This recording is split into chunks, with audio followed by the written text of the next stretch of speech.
Hello friends, price தி Lord. நீங்கள் பார்த்துன்னு இருக்கிறது சியோன் குக்கிங் தமிழ். இன்றைக்கி என்ன செய்ய போகிறேன்னா புதினா சட்னி தான் செய்ய போகிறோம். எப்படி செய்கிறதுன்னு பார்க்கலாம் வாங்க.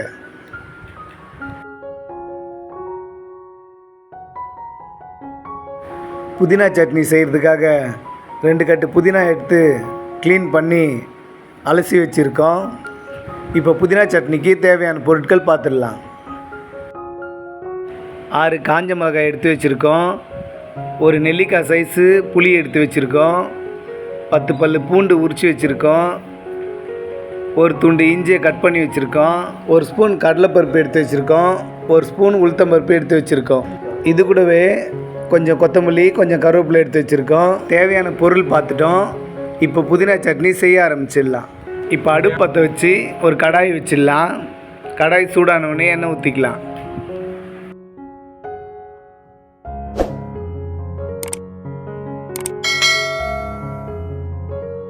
இப்போ கடாய் நல்லா சூடாயிடுச்சு. ஒரு 2 ஸ்பூன் எண்ணெய் ஊற்றிக்கலாம். இப்போ எண்ணெய் சூடாயிடுச்சு. ஏற்கனவே நம்ம காமிச்ச கடலைப்பருப்பு, உளுத்தம்பருப்பை வறுத்துக்கலாம்.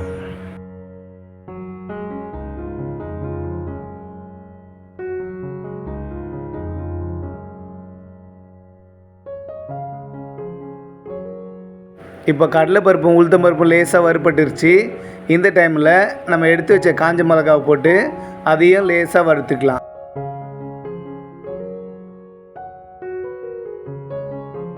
இப்போ எடுத்து வச்ச புளி, பூண்டு, இஞ்சி துண்டை போட்டு நல்லா வதக்கிக்கலாம்.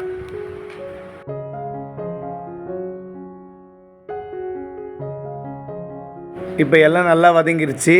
இதை ஒரு பிளேட்டுக்கு மாற்றிக்கலாம்.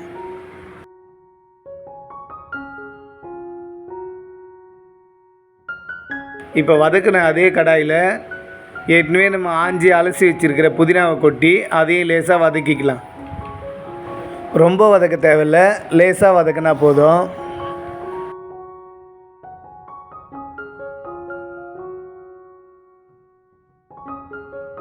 இது கூடவே நம்ம எடுத்து வச்சுருந்த கருவேப்பிலை, கொத்தமல்லியை சேர்த்து வதக்கிக்கலாம். கருவேப்பிலை, கொத்தமல்லி சேர்க்கும்போது இன்னும் வாசனை நல்லாயிருக்கும், டேஸ்ட்டும் நல்லாயிருக்கும். இது ரொம்ப ஹெல்த்தியும் கூட.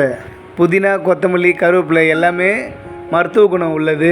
அதனால் வாரத்துக்கு 2 நாள் செஞ்சு சாப்பிடுங்க.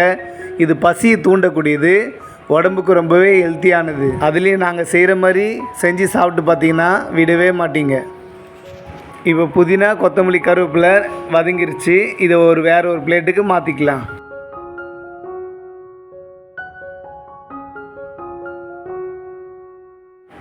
இதை வதக்கின உடனே அரைக்கக்கூடாது.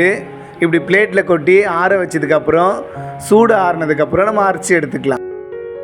நம்ம சேனலில் போடுற வீடியோ உங்களுக்கு பிடிச்சிருந்தாக்கா நம்ம சேனலை சப்ஸ்கிரைப் பண்ணிக்கோங்க. நம்ம வீடியோ ரொம்ப பிடிச்சிருந்தா உங்கள் ஃப்ரெண்ட்ஸுக்கு ஷேர் பண்ணுங்கள். இப்போ சூடு ஆறிடுச்சு. எல்லாத்தையும் மிக்ஸி ஜாரில் போட்டு நம்ம அரைச்சி எடுத்துக்கலாம்.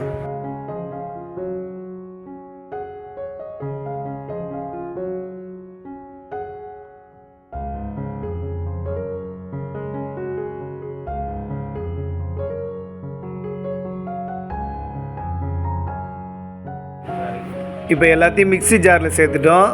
நம்ம வதக்கும்போது உப்பு சேர்க்கலை. இப்போ புதினா சட்னிக்கு தேவையான உப்பு சேர்த்துக்கலாம். கொஞ்சமாக தண்ணி சேர்த்து அரைச்சி எடுத்துக்கலாம்.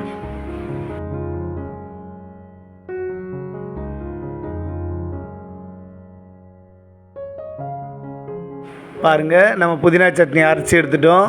இப்போது இதை தாளித்து எடுத்துக்கலாம். இப்போ அரைச்ச புதினாவை மிக்ஸி ஜார்லேருந்து வேறு ஒரு பாத்திரத்துக்கு மாற்றிடலாம். இப்போ ஒரு கடாயில் 2 ஸ்பூன் எண்ணெய் ஊற்றி 1 ஸ்பூன் கடுகு சேர்த்து 2 காஞ்ச மிளகாவை சேர்த்து இது கூடவே ஒரு கொத்து கருவேப்பிலையும் சேர்த்து நல்லா வதக்கிக்கலாம். அரைச்ச புதினா சட்னி கூட இந்த தாளிப்பை சேர்த்துக்கலாம். பாருங்கள், நம்ம அரைச்ச புதினா சட்னி எவ்வளோ சூப்பராக வந்திருக்கு. இந்த புதினா சட்னி தோசை, இட்லி, சப்பாத்தி எல்லாத்துக்குமே சூப்பராக இருக்கும். சாதத்து கூடவும் வச்சு பிசைஞ்சு சாப்பிடலாம். அவ்வளோ சூப்பராக இருக்கும் அந்த புதினா சட்னி. இந்த வீடியோ உங்களுக்கு பிடிச்சிருந்தால் லைக் பண்ணுங்கள், ஷேர் பண்ணுங்கள், கமெண்ட் பண்ணுங்கள். மறக்காமல் சப்ஸ்கிரைப் பண்ணுங்கள். தேங்க்ஸ் ஃபார் வாட்சிங்.